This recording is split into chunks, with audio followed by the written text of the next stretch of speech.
সুপ্রিয় মুসলমান ভাইরা, আরেকটি কথা, জীবন চলার পথে সবসময় ছাড় দিবেন। কি দিব? ছাড় দিবেন, মাফ করে দিবেন, মানুষকে ছাড় দিবেন। পরিবার পরিচালনা করতে, রাষ্ট্র পরিচালনা করতে, জেলা পরিচালনা করতে, উপজেলা পরিচালনা করতে, নিজের গ্রাম পরিচালনা করতে ছাড় দিবেন।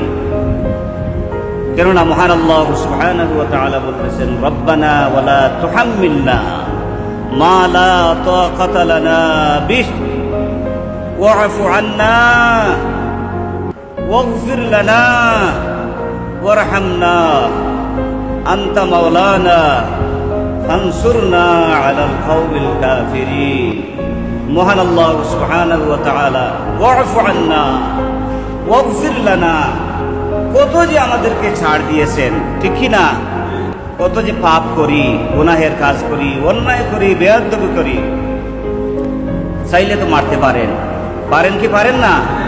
কিন্তু আমাদেরকে ছাড় দেন। মহান আল্লাহ সুবহানাহু ওয়া তাআলা এত কিছু ছাড় দিতে পারেন, আমরা কি পারবো না? মেহেরবানি করে যত বেশি পারেন ছাড় দিবেন। ছাড় দিলে আপনি শান্তি থাকবেন, ভালো থাকবেন, পরিবার শান্তি থাকবে। ছাড় দিবে। মহান আল্লাহ সুবহানাহু ওয়া তাআলা আমরা যা আলোচনা করলাম, আমাদেরকে আমল করার তৌফিক দিন। আমরা ধীরে ধীরে বলি আল্লাহুম্মা আমিন।